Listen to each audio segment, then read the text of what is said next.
বাংলাদেশ সেনাবাহিনী এইমাত্র দুইটা বড় টেন্ডার একসাথে দিয়েছে।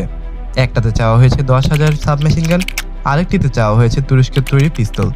এগুলো সাধারণ কোনো কেনাকাটা নয়, এগুলো কেনা হচ্ছে আমাদের সবচেয়ে এলিট ফোর্স প্যারা কমান্ডারদের জন্য। তো কি কিনছে, কেনই বা কিনছে, এগুলো আসলে কোন ধরনের যুদ্ধে কাজে লাগবে, আজ সবকিছু আমি ভেঙে বলবো। তো চলুন শুরু করা যাক।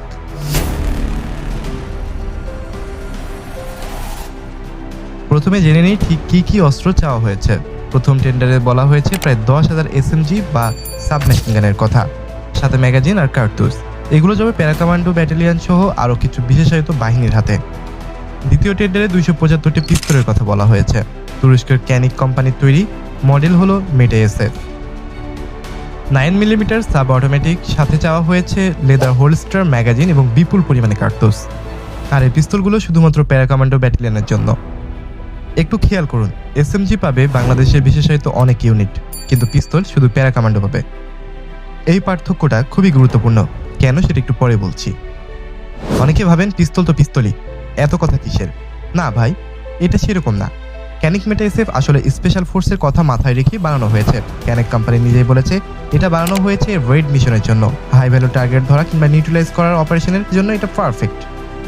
এবার এর স্পেকগুলো একটু দেখি। 9mm ক্যালিবার, ব্যারেল প্রায় 4.5 ইঞ্চি, ম্যাগাজিনে প্রায় 15টি গুলি ধরে, এক চেম্বারে মোট 16টি। উপরে অপটিক্যাল মাউন্ট করার জায়গা রয়েছে যেখানে রেড ডট লাগানো যায়, নিচে পিকেটিনের রেল যেখানে টর্চ এবং লেজার লাগানো যাবে। বা হাতে কিংবা ডা হাতে যে কেউ সমানভাবে ব্যবহার করতে পারবে। হাতের সাইজ অনুযায়ী গ্রিপও বদলানো যায়। সহজ ভাষায় বলতে গেলে এটা গ্লক 19 এর সমকক্ষ একটা কম্প্যাক্ট পিস্তল, কিন্তু ফিচার বেশি এবং দাম তুলনামূলক অনেক কম। আর অন্যদিকে তুরস্কের সাথে আমাদের যে ডিফেন্স সম্পর্ক, সেই হিসেবে এই পছন্দটা একদমই মানানসই। এবার আসল কথায় আসি, এই অস্ত্রগুলো কোন ধরনের যুদ্ধের জন্য কেনা হচ্ছে।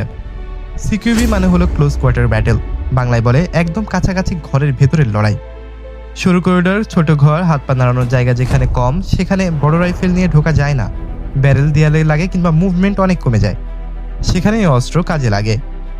দ্বিতীয়ত FIBUA মানে হলো fight in built up area, মানে শহরের ভেতরের যুদ্ধ, বিল্ডিং থেকে বিল্ডিং, ছাদ থেকে ছাদ, সিঁড়ি থেকে উঠতে উঠতে লড়াই। এই দুই পরিস্থিতিতে এসএমজি হলো আদর্শ অস্ত্র, ছোট, হালকা এবং খুব দ্রুত।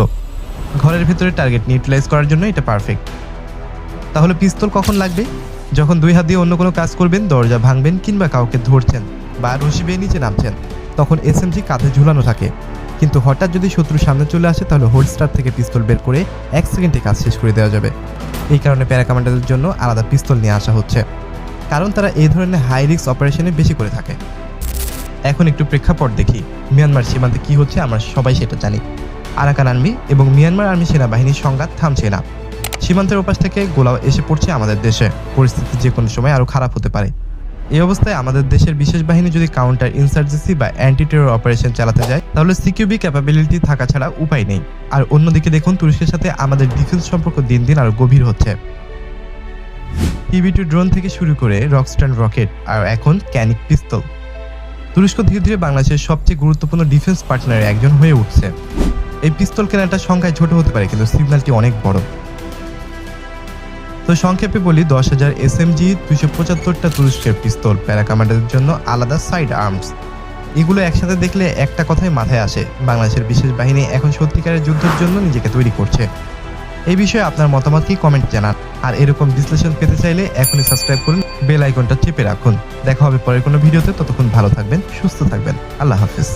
Subscribe to my channel.